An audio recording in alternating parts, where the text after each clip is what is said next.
Welcome to the Going Somewhere podcast, a podcast for anyone who finds themselves in the ambiguous adventure of young adulthood. A season marked by uncertainty, change, love, heartbreak, and a whole lot of big decisions. Sit down with me for some real and raw conversations with some incredible people as we dig into what it looks like to be a follower of Jesus in this beautiful yet complicated season of life. If this podcast helps you in any way, please subscribe, leave a review, and share it with friends. Be sure to join the conversation on Instagram by following goingsomewhere.podcast. We're all going somewhere. We might as well go there together. Let's dive into today's episode.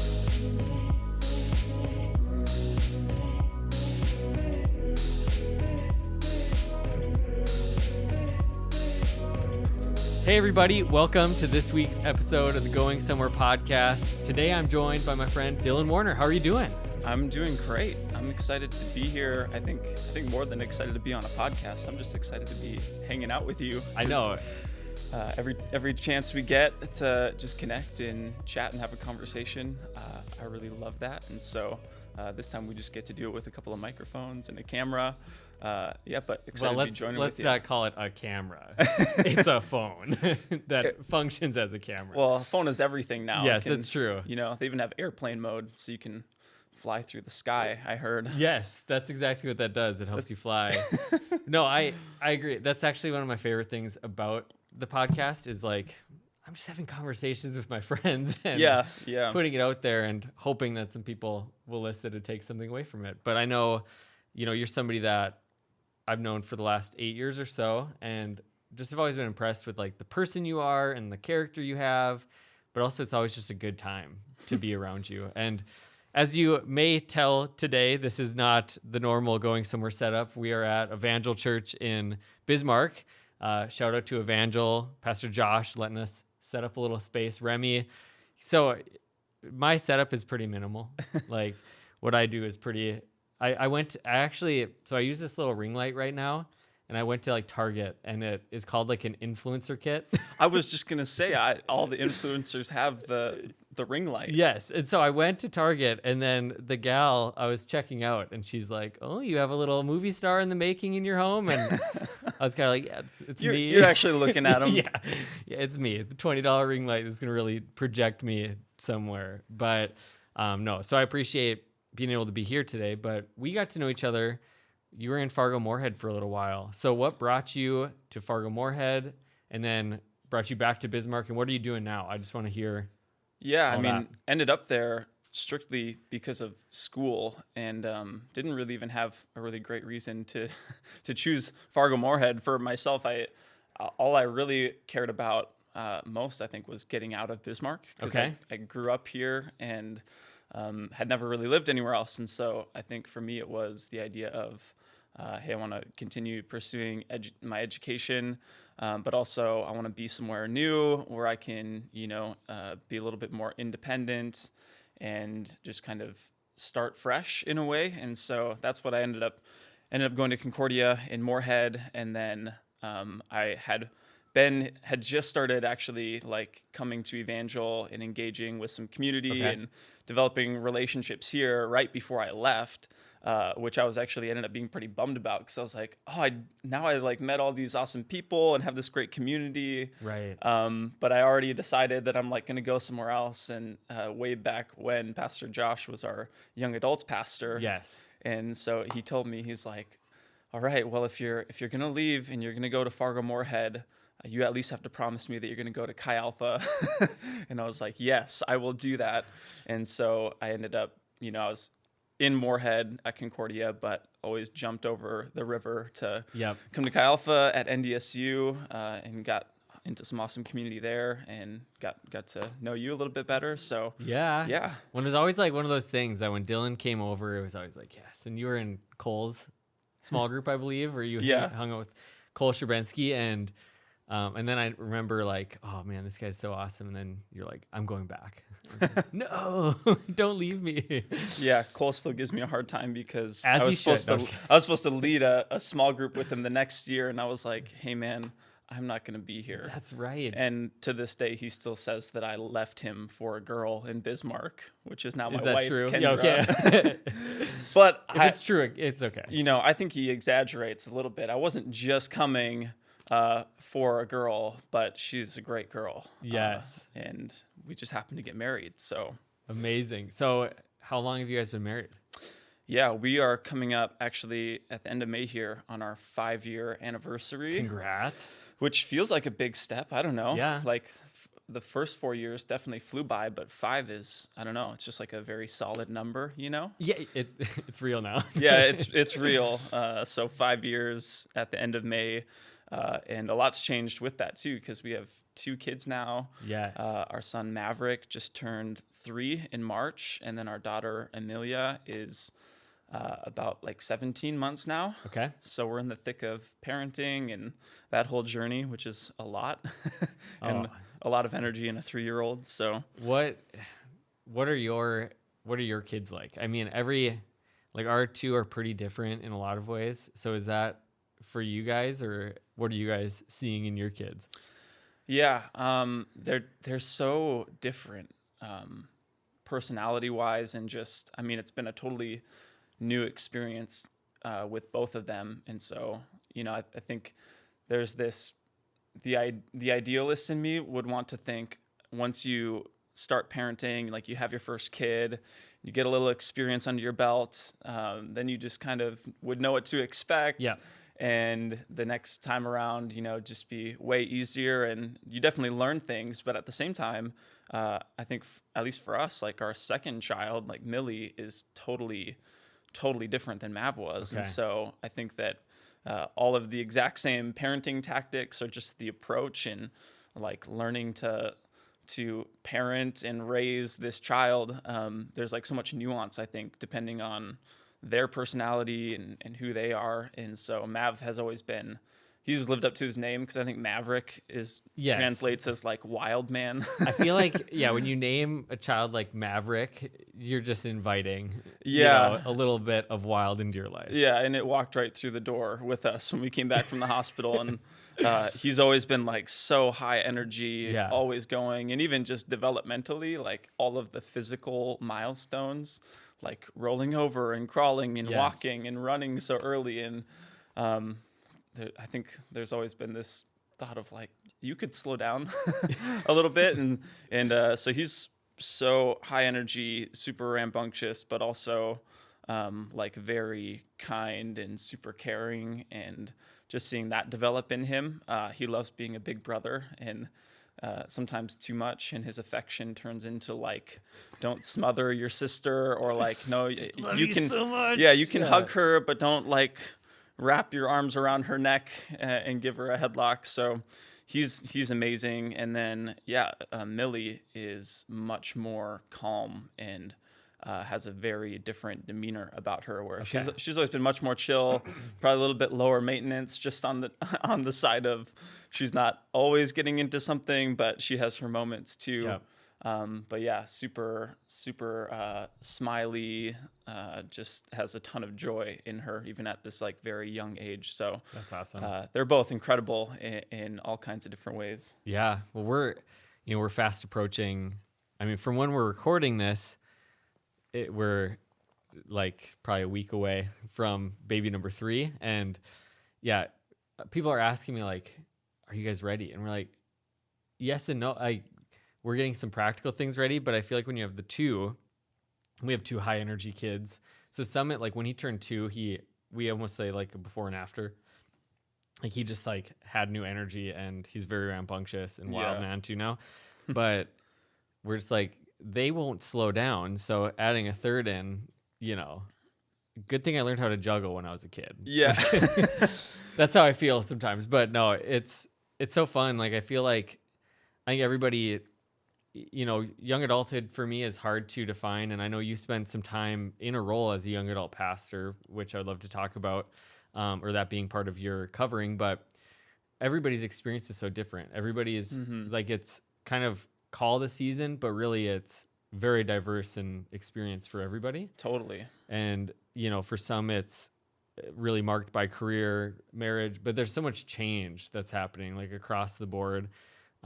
Change for good, change for the better, change that makes life easier, change that makes life harder. Like when you get a big boy paycheck or like an adult paycheck, that's like a change for the good. You're like, oh, I don't have to just like scrape the barrel every week to get by. Like this is crazy. But then you have to learn how to manage that.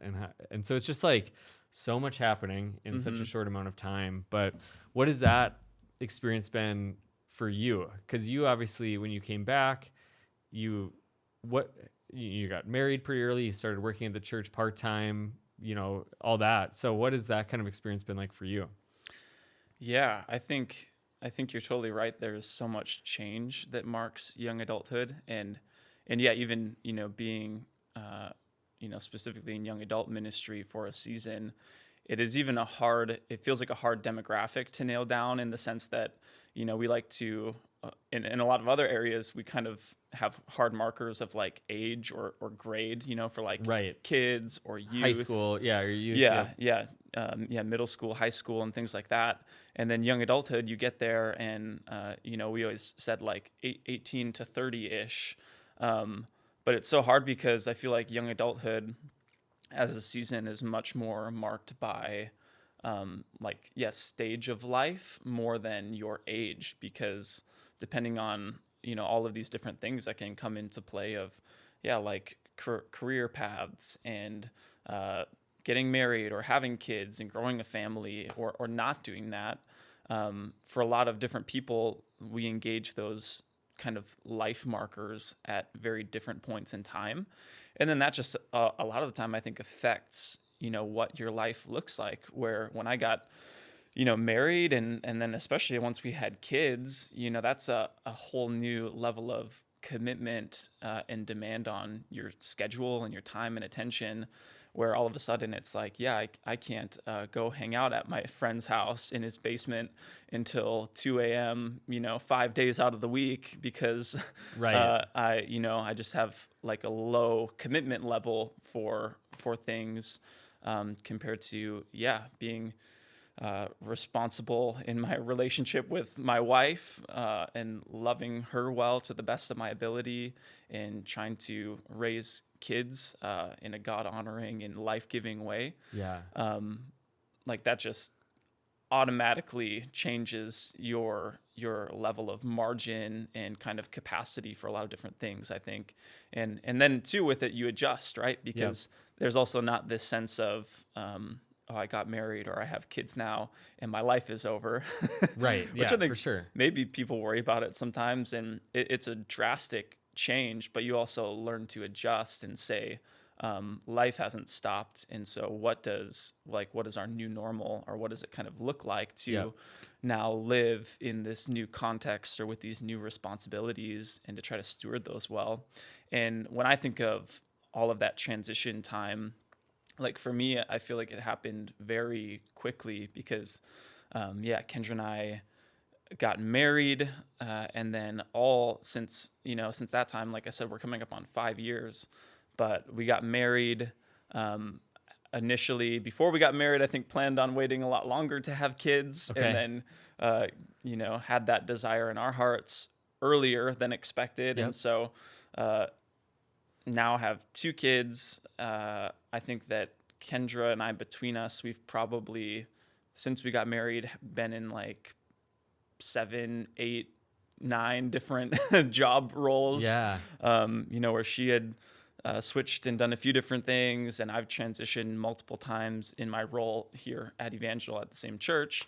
But just it felt like every single year, like there was something brand new happening, and we bought our first house in there, which was a big step for us. We actually closed on our home, moved all of our stuff in. We slept in our house for one night. Kendra was pregnant with Mav at the time. We slept in our new house for one night, and then she went into labor the next morning. And so it was like, oh my goodness, here we go. It's all it felt like we were two completely different people living completely different lives just overnight all of a sudden, from a young married couple in their apartment together compared to we are now parents and homeowners. Yep. And what the heck are we doing? And trying to sort all of that out, I think. So it's just been consistent. Like it feels like we've been in such a long time of change and transition until I think more recently, it feels like things have probably normalized a little bit. And I think a lot of the time it felt like the question we were asking was like, okay, God, what now or what's next? And I think you always ask that question. Like you want to be a person who lives with vision and in anticipation for what God is doing in and through your life. But also I think that there was kind of this internal shift in dialogue of, like what's next, or how do we get to the next thing, versus, wow, a lot has changed. And maybe now we're finding a little bit more stability. And so, God, how do we take what you have given us and where we're at and steward that well, and take care of that? And I think that's where, a lot of the things with parenting and how do we steward our children and stewarding finances in a home. And there's a lot there. And so just trying to seek that out and do that well, I think has been a big theme and a big kind of shift through a lot of seasons of transition and change. Well, I think too, when there's transition and change, when things are moving around you a lot, like you need to have greater stability at the core, and I think, for us, that's been so true in the last 3-4 years. There's been so many things that have changed, but for us, like to live by a set of core values, to live by a set of things that really are like the bedrock, and obviously starting with Jesus, I think that's something that I like to share with people and young adults, is that there will be a lot of change, and I think it's easy to compare to other people's stages and timelines and all those things. And if we can eliminate some of that comparison, but just recognize like the more sturdy the foundation, the more stable the ground, we'll be able to handle those changes. We'll be able to handle the adjustments or the expectations that aren't what we maybe thought they would be. And so, for us, it's like developing a strong filter that we're able to filter decisions through, moves through. I think there was a time for us with like just moving. We were in New Jersey for a while, and there came a point where we had to elevate through the filter, like our family and the stability of our family and the life of our family. And, especially with Taylor, too, of just how we were in New Jersey during COVID and all those things. So just having that strong sense of value and filter for your family. Do you guys feel like you have that, like those values that you kind of filter life through? And if you do, what are some of them? Yeah, I think that, I don't know that we don't have like a defined, it's not on a poster in your kitchen. Yeah, like not on a vision board or something like that, I don't think. But I think that it's been there's been a constant development of what does that look like, because it can be so easy for family and our relationships together, I think, to get lost in the mix, in the whirlwind of just everything going on in life.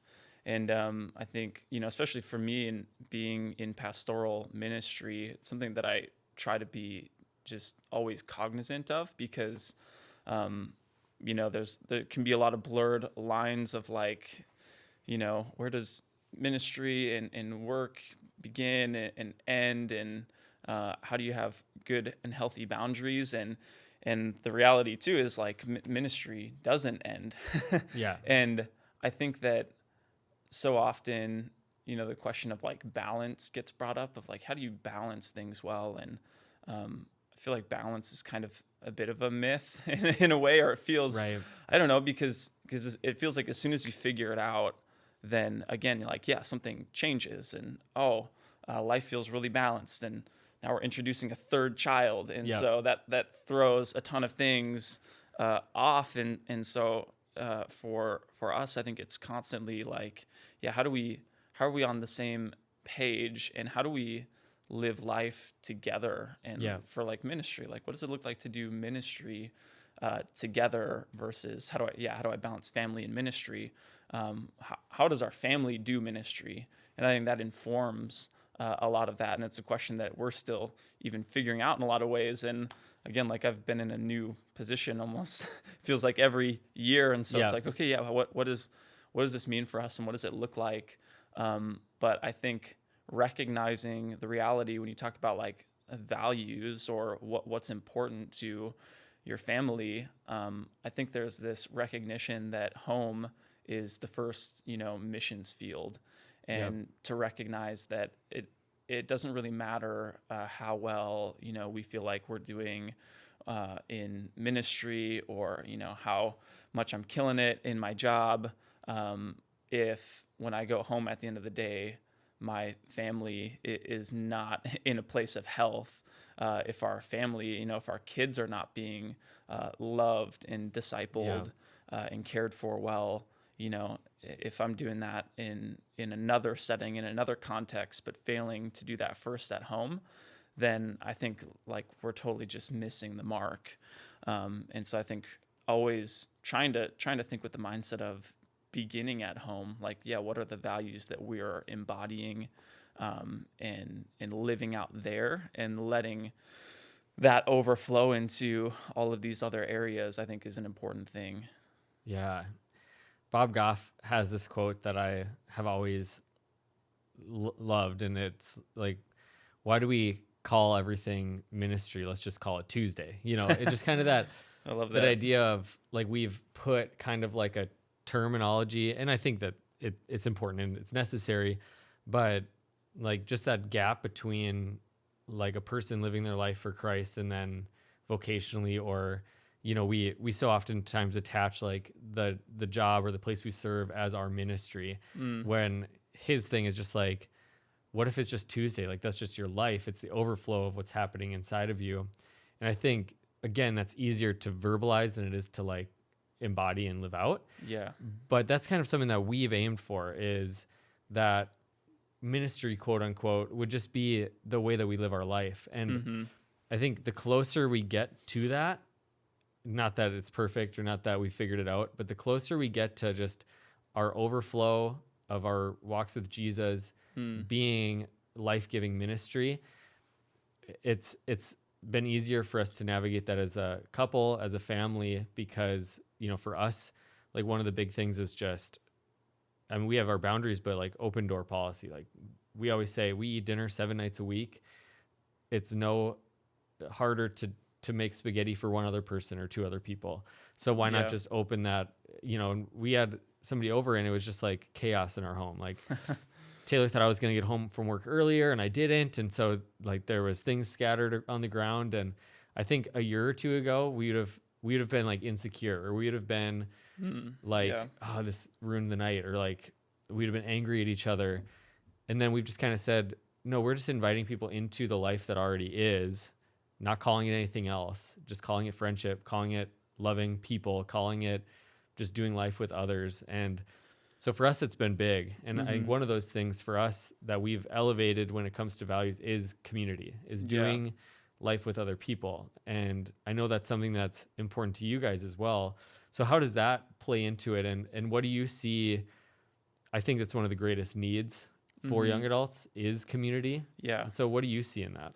Yeah. I mean, I love what you say there too, because, we've definitely felt that, that pressure, or that feeling too of like, to have people in our home, it needs to like, be all perfect and put together, which is the furthest thing from a reflection of reality, living with a toddler and a 1-year-old. It's like, it just feels stressful to like even try to get to that place. And I actually think there's so much power in being able to invite people into the reality of your life, rather than this kind of preferred picture of, what we want it to look like. Yeah. And even though in our own sense of kind of idealism and perspective, there's this thought, right, of like, well, this preferred picture is much better, or, if I was because we think about it from the perspective of the other person. What are they going to think?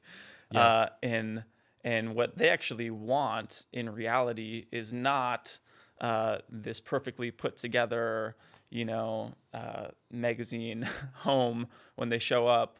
But actually, what is most drawing and enticing to people, I think, is an authentic view of what your life looks like. Yes. Because otherwise, I think if we're trying to present the opposite of that or something different, eventually, one, for us, it becomes exhausting Yep. to try to maintain that. Or it becomes debilitating to community because it is like, well, yeah, we can't engage community or relationship if everything is not perfectly put together. And so then what it turns into is just a withdrawal and a removal from it. And like, okay, well, we'll just, we can engage it every once in a blue moon, which I think is not what we want to pursue. And so, yeah, just being able to invite people into, this is the reality of my life. Like, this is what the home of a parent with a toddler looks like. And it sometimes it looks like chaos, but people want authentic community and relationship. And the beauty in that too is that I think when we give ourselves permission to present that authentic picture, it also gives other people permission to be themselves authentically. That Yes. I don't have to pretend to be something else, or wow, you really have your stuff together. I better play the part too. And it opens the door for I think an intimacy and relationship that is powerful and real, and that allows people to really experience life and grow together. Is kind of what I think of, that what is the picture that you're presenting? Yeah. When you also think just when Adam and Eve fell in the garden, they're like, that story has always stood out to me because, of course, God had them leave the garden. Like, they broke that relationship, that limit that God had put for their sake, for their good, and it caused a divide. And that's what sin does, obviously, in our lives. But the thing that always stands out to me is that's the moment that they realized they were naked. That was the moment that they decided to hide. And, God comes out and says, "Where are you?" And it's not because his GPS was broken. It was just because he wanted them to admit and to acknowledge the distance that was apart. He wanted them to admit. And, it says that they sewed, or that God sewed them together, but they hid themselves and they covered themselves.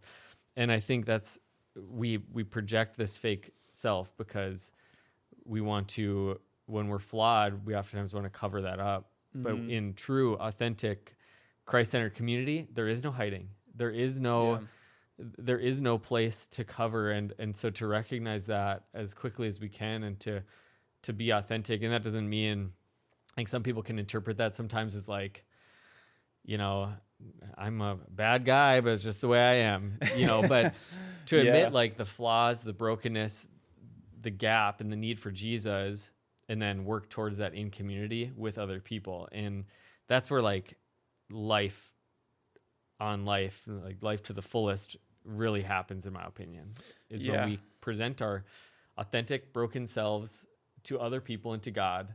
And then together as a group, we pray together. We love each other as is, not trying to project ourselves as somebody else to impress them. That's stress. Like that's how, like, for me, that's stress, to feel like I need to be put together. And we've been there in ministry. Yeah. And that was something that we really had to work through in our ministry journey together. Was Taylor felt like she had to fit a role in like ministry as a pastor's wife.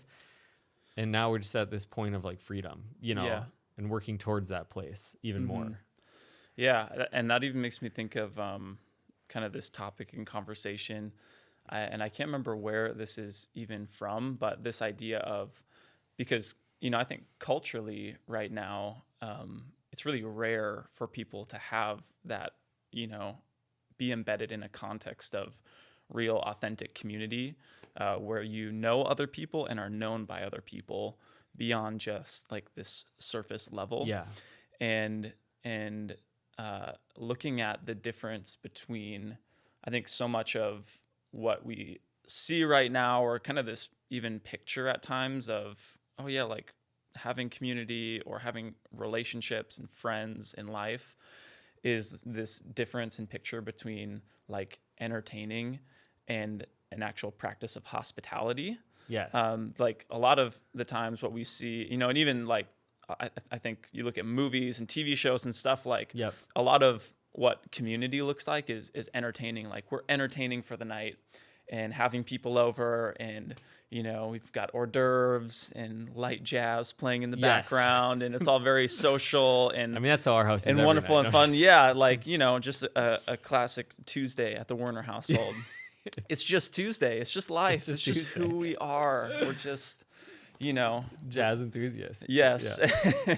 And so this difference between entertaining and hospitality, where when what you're doing is entertaining, what kind of is happening, and I would say a lot of time it's like subconscious, right? Of entertaining, you could say, is that the aim of it is almost that people walk away from their time with you or in your house and feel better about you.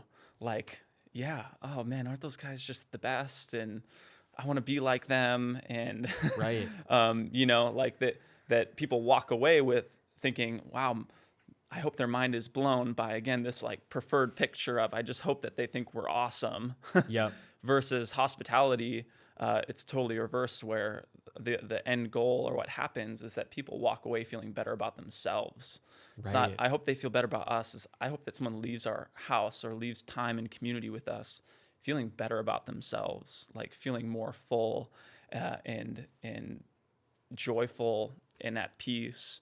And that it's an aim at, a care for the other, and not crafting an image of ourselves. Yeah, for sure. I think, yeah, like you said, entertainment, and not that it's bad. Like, I think people are designed to bring in, to make an event feel like, wow, and there's a time and place for it. But yeah, I think it is about the person oftentimes. Mm-hmm. It's about how I look and what they think of me, where, yeah, like you said, hospitality is about the other person. And I think that's it can be a fine line. And I think, like, Taylor and I talk about it too, of like, yeah, it's probably okay for us to put the laundry away, Yeah. But like, that can also become a bigger picture, is like, there's a level of like, okay, there are fingerprints along the wall to the bathroom where we have the kids wash their hands. Yeah. It's like, let's clean that up, but at the same time, I think it translates to faith journeys too, because not that I put any blame on anybody in my life at all, but I feel like there's a lot of times that spiritual authority, it almost made it look so easy to them. And then it was hard for me, like, to spend time with Jesus and to carve that time out, or to, like, the idea of the quiet time. It sounded so easy and so like effortless. And then when it wasn't for me, I was discouraged. I would compare. I would really like beat myself up, because I'm like, why can't I hear God speak to me? Why can't I get anything out of the Bible? And then when I have learned, like, no, it's not that way. It's a fight, and that's where God speaks, is when we persevere. It's when God, moves in our life, when we get desperate and all those things. But that wasn't always the picture that was just painted. And I think that's just media in itself and things like that, where nothing can replace community. And I think obviously throughout COVID, we saw that like, time and time again. I mean, we were doing Zoom calls on Sundays just to be together, just to like have a group of guys. I know it didn't happen like a ton, but even just to like talk about a book and just hang out, pray together, whatever the case was. And I think we've grown sometimes in culture, society, like content with surface level, content with distance. I think I read something like the average person has like 2 what they would call close friends, and like a large percentage of people would say they have 0 close friends. Yeah. And that's scary to me. Like, that's scary to me, because what community means, and what it can produce in our lives. Yeah. Yeah. And I feel like that is such a hard thing. Like, you bring up, what I would call like supplements to community. Things like because we live in a world of social media, and like we're more connected than ever before, but so many people feel more lonely than ever before. And so it feels like the math doesn't add up. Like, how can we have, all of these social networks? Like, we should be social people and have all this connectedness, and yet feel like, well, I'm all alone, or I have literally no close friends, but a list of, however many 100 or 1,000 friends on Facebook. And I think that it's important to recognize, like, there are things that, like you brought up, I love that we have the option to do a Zoom call as people living in different cities. And at that time, I think like different states across we right, 27 hours away, Yeah. And so like, I never want to, I feel like it can begin to sound like bashing on social media or whatever. Right. And they're always like, I love social media. I love my, I love my iPhone. Like the opportunity that those things present to be connected with people and stay in touch, and all of that is like really, really incredible. I think the problem lies in, I think that when we take things like that are meant to be supplementary to community, and we allow them to become a substitute. And so now it is not just that, I have Facebook and keep up with friends there kind of thing, but it's like that is my source of community. Yes. Or like, so there's just a lack outside of these places where, there's actually an authentic embeddedness in relationship with other people that we get to do life alongside. Yeah. And we become, I think, really, like you said, or like you brought up, just content with the supplements and substituting them in. And the problem is that they make a really poor substitute, because they lack so much of what community is meant to have and meant to embody. And I think that we probably even, I think the sad thing is that we often recognize it, like that I don't think we would say that it's the same thing. But that, we become perhaps content with it because it's just easier. And I think that when you look at a lot of the avenues for, community, or kind of this pseudo community that serves as a stand-in, what's attractive about it is that it requires very little of us. Yes. And so it's low commitment. If I'm upset with you, or I disagree with you on something, I can just, take you off my news feed, or unfriend you, or whatever it is, like the unfollow, so that I'm not seeing your stuff, but I don't want you to know that I'm not seeing your stuff. Right. So if we bump into each other, it's all good, Yeah. Or like, and so there's that aspect of there's very little required of us. Like, we can just kind of engage or disengage at whatever level we'd like. And on top of that, then you get, kind of the echo chamber that's created of everything I'm seeing is kind of just stuff that I agree with. Maybe if I disagree with it, I can just battle it out in the comment section with someone who I'm not really seeing a person and a face that's attached to them. I'm just, seeing a profile on a website that, I don't think I do this. I'm too much of a harmony person, but I think what we often see is like people will say stuff in a comment section that they would never say in a setting, face to face like this, or sitting down for coffee at a table. It's just like, it's crazy what will come out in those moments. But it's this place where I really don't have to sacrifice for the relationships that I'm in, or I don't have to give much of myself, and I can just go and take what I feel like I need, versus I think the reality of authentic community. And for me, I think I'm really thinking in terms of spiritual community and Christian community, that as people following Jesus, we're meant to be rooted and established in that. Yeah.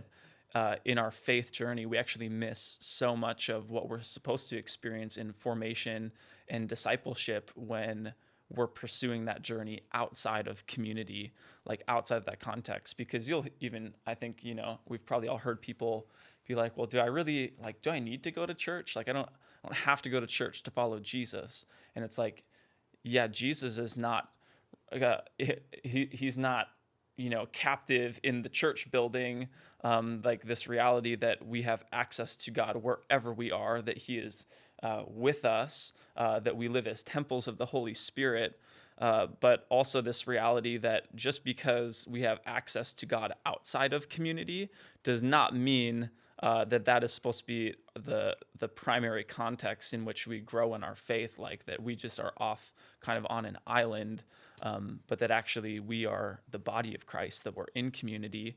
And when we're in that space and doing it in a real way, I think that it opens up the door for it's a very different thing, because now it's not just that you come and very little is required of you, and you can kind of do the same thing with like church. Like you can attend and like pop in right after worship starts and then pop out like right at the close of the message, kind of response time, and kind of get in, get out with low commitment, without really being, you're in church, but you're not embedded in the community of the church.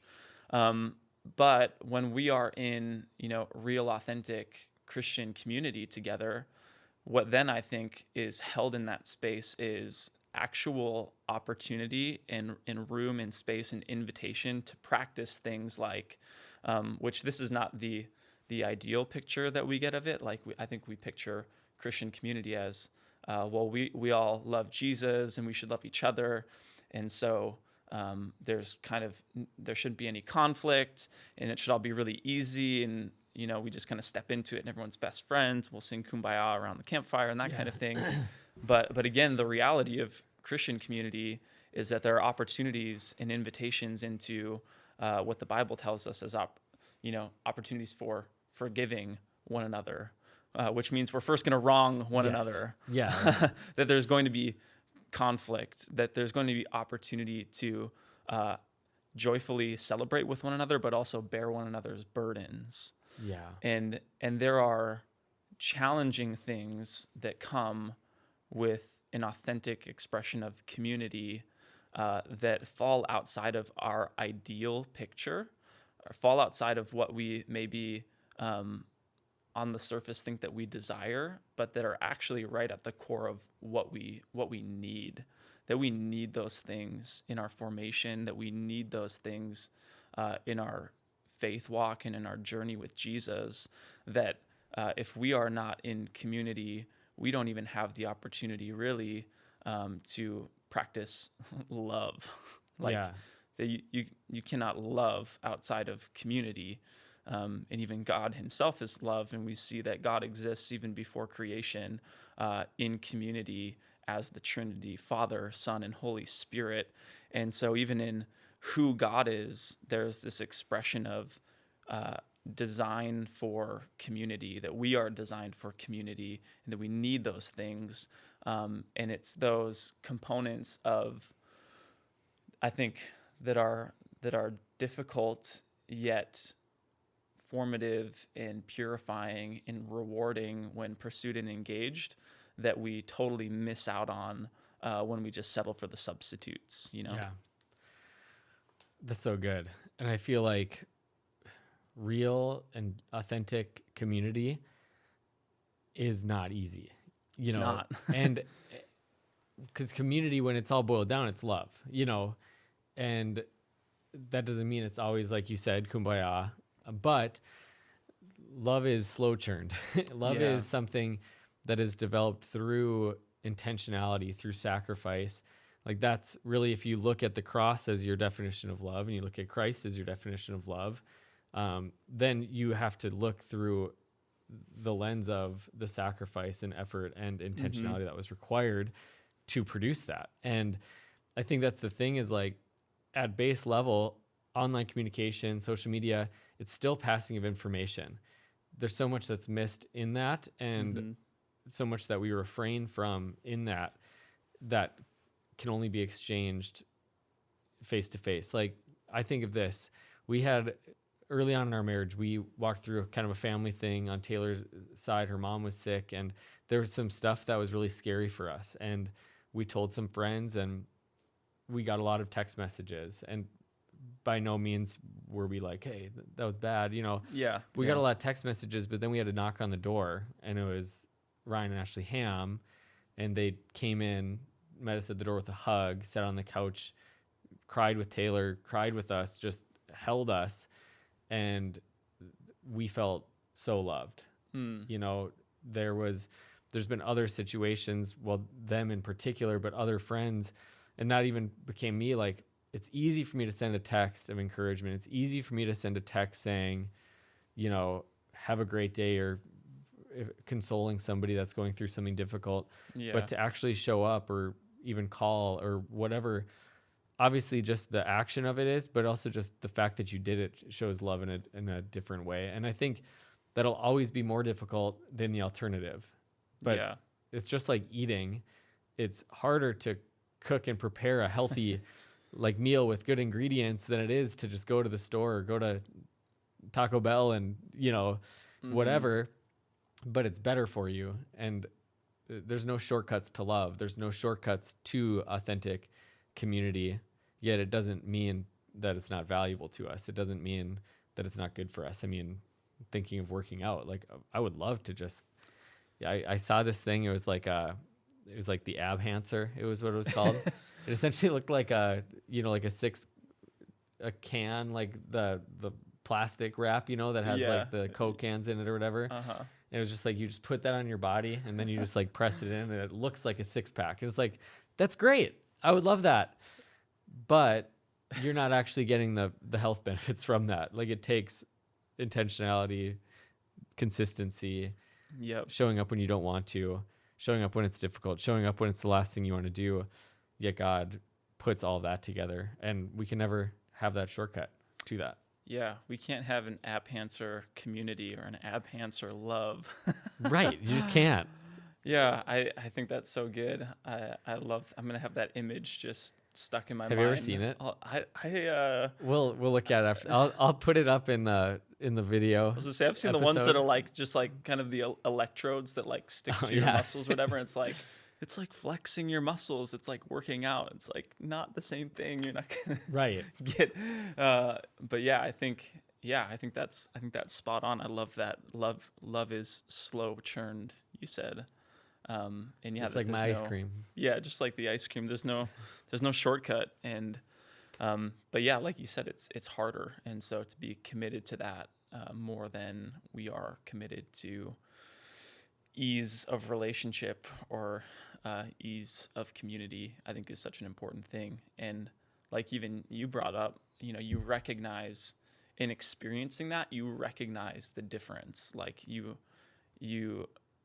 experience that shift and that change to wow, there's actually like this closeness and this care and this reception of love that is like you just can't get from somewhere else or something else or some other avenue. I love that.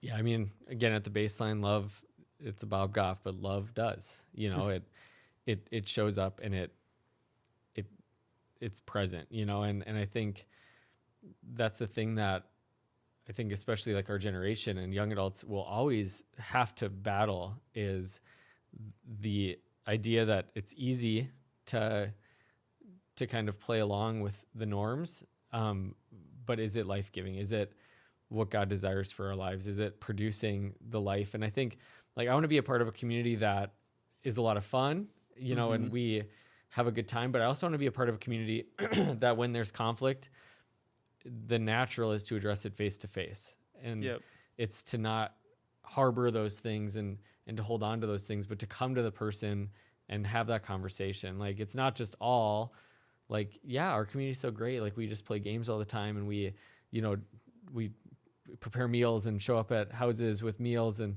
it's like, no, we show up at a house because something was said, something was done that doesn't sit well.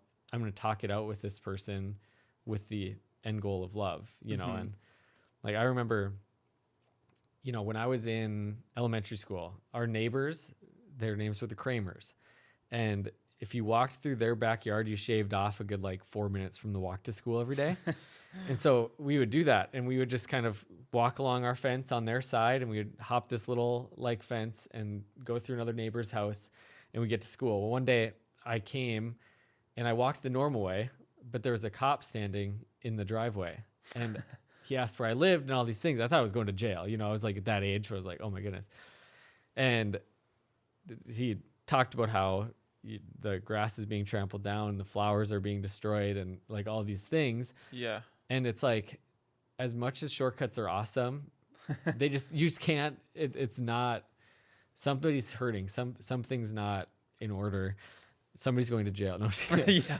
But I just think that's the thing, is we have to fight for it. We have to like set our hearts and set our minds towards it and desire it and pursue it.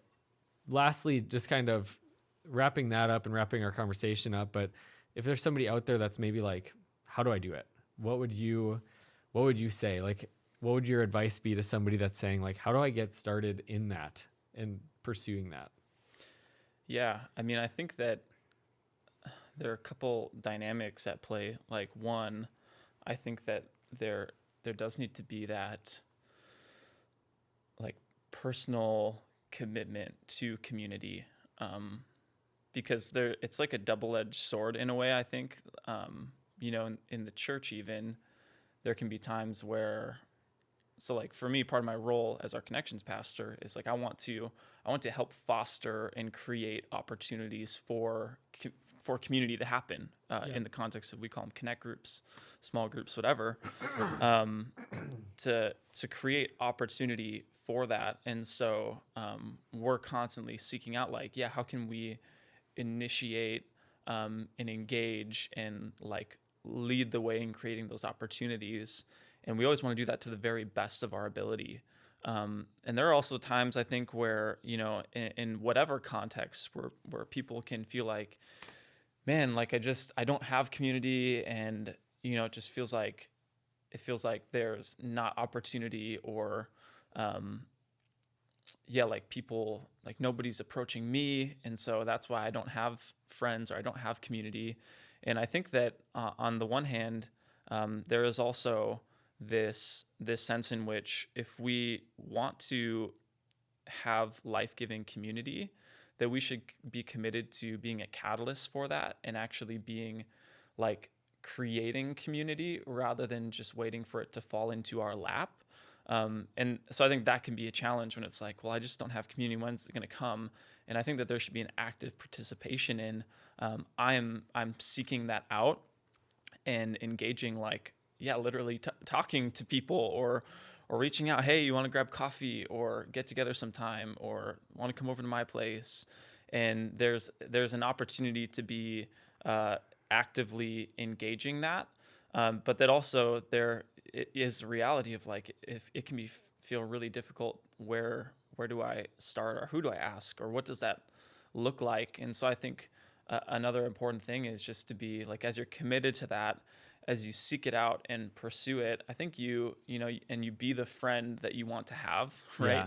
Like you be that person to others, and you'll also find that in them, I think. But then it's also important, like, be committed to it in the sense that that you're open and available. I think sometimes we're just, the excuse is that we're too busy for community, and people are busy, and we've all got a lot of things going on. But again, it's like, what is the thing that you're committed to, and what are you prioritizing? And so for some people, it might be that there are actually some other things that need to be put on the back burner, or, changed in the list of priorities to say, these are good things, but maybe they're displacing life-giving community that ultimately, like, if I want to flourish, I can't really live without. Like, I need to pursue that, be open to it, be available. And I love, I think about like people that have been impactful for me in terms of like being community, or being an authentic friend to me. I just think it's been a lot of people that have been available, that it's people who I think about a time with, when going back to my time, like coming into young adults, experiencing, not doing young adult ministry, but just being a young adult, and walking into this place where it's like, okay, there are a lot of people here. I want community, and I want to be in relationship, and what's that like? How's that going to play out?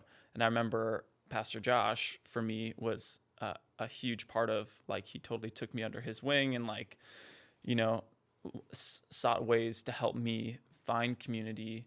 And I remember, like, one time he just invited me. He said, "Hey, I have to go pick up a Lazy Boy recliner from the furniture store. Do you want to come with me?"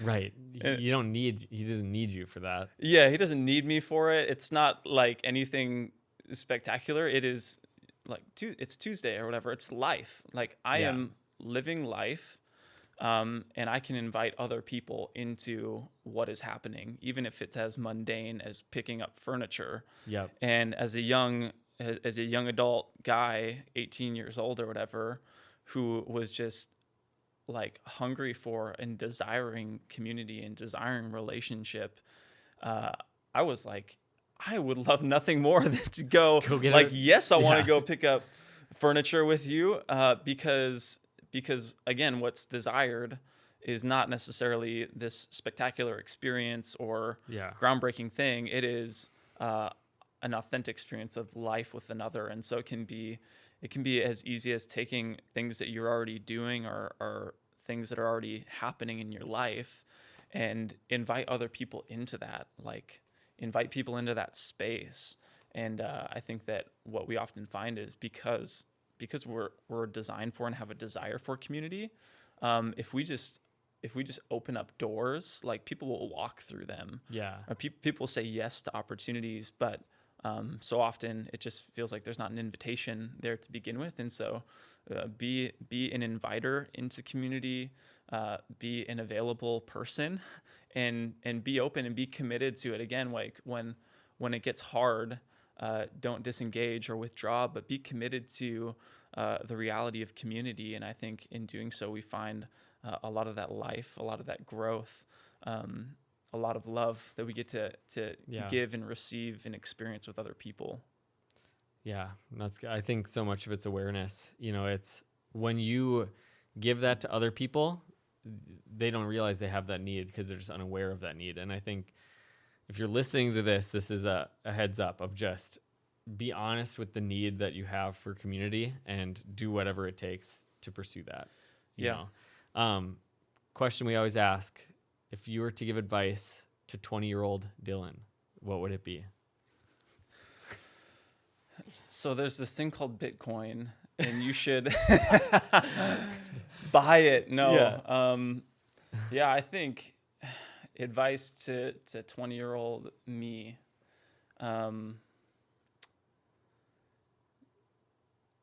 That's such a hard question. Which for you isn't even that long ago, you know?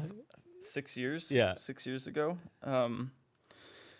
Yeah. I mean, I think so. This is, maybe not directly tied to the community conversation, but at the same time, somewhat, you could say, I think just, be present to the season that you're in. I think just reflecting on young adulthood, like we talked about, there's so much change, there's so much transition. And I think oftentimes in getting caught up in all of that, we can really miss the opportunities to be present to where we're at, and appreciate where we're at and enjoy life. Yeah. And thank God for it, because we're always looking ahead to the next thing. But the only place that we get to live is right now in the present moment. And I just think, as young adults too, we can place a lot of pressure on ourselves of,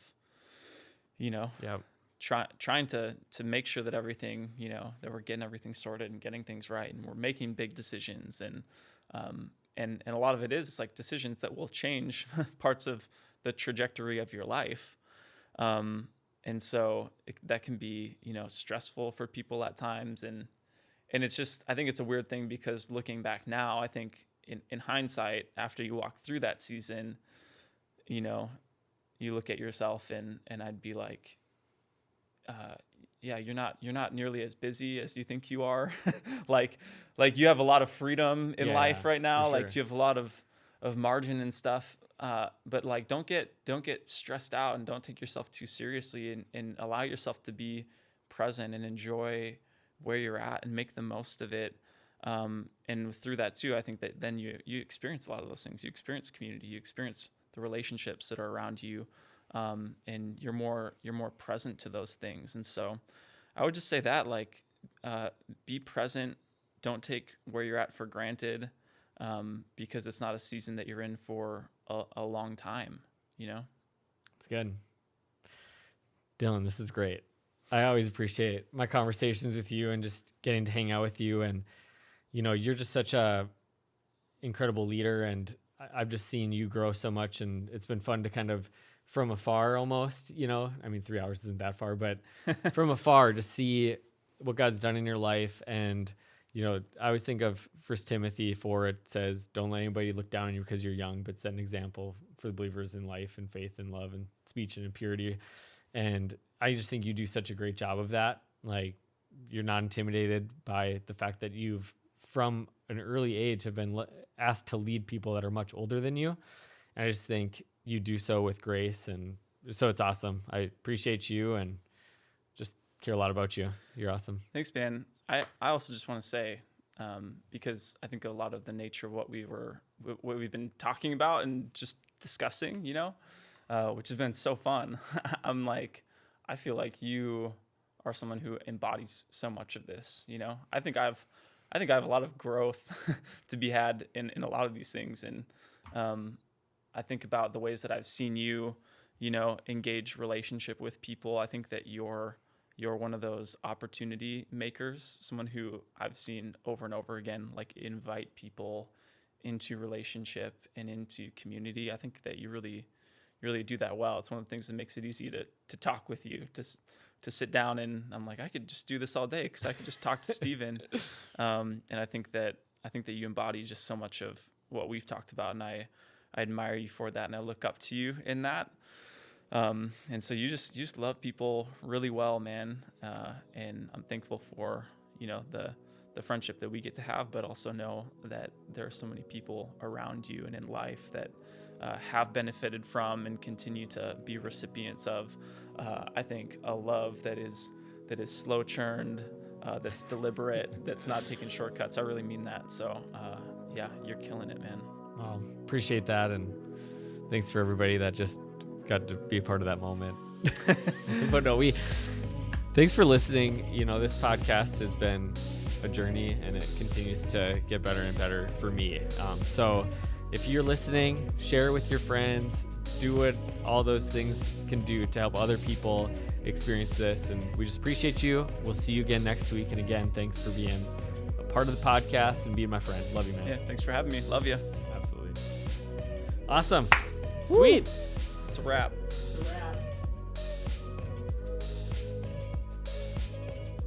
Thanks for listening to this week's episode of the Going Somewhere podcast. I enjoyed my conversation with Dylan, and he just adds value to everybody that he spends time with, and I have been the benefactor of that over the years. He has such an incredible insight on building community, maintaining community, and developing real and authentic community where people can show up as they are and be loved and find belonging. One of the keys that he talked about in this episode is that in order to create that, we have to be that. We have to allow people to see us in the real, raw, and authentic state that we truly are. Not the preferred picture, not the preferred image that we tend to project, whether that be through social media or just through cleaning up our life before people can actually see it. There's freedom to living that way. There's freedom to being who I am and allowing people to see it, flaws and all. And that's where true depth in relationship comes from. When we can look at each other with flaws just flung in our face and say, I love you still. I'm going to choose to love you. I'm going to fight through conflict and work through the conflict in order to get to know you better and to leave loving this person that's in front of me. So that's the challenge for you this week. Think about the relationships in your life, or maybe even think of the lack of relationships in your life. How can you develop those deeper level relationships in your life? So I appreciate you. Thank you so much for listening to the podcast. If you don't already, please subscribe, leave a rating and a review, tell people about it, invite them in to listen along with you. Again, thank you to Evangel Church in Bismarck, North Dakota for hosting us today and allowing this conversation to take place in their beautiful studio. And so I just appreciate Pastor Josh, Remy, everybody that opened the doors there for us to do this. And as always, appreciate Northview Church for allowing this to be a resource of the church for its people, but also to send it out to the world. And so wherever you're listening from, we love you. We appreciate you. Have a great week, and we'll see you next week.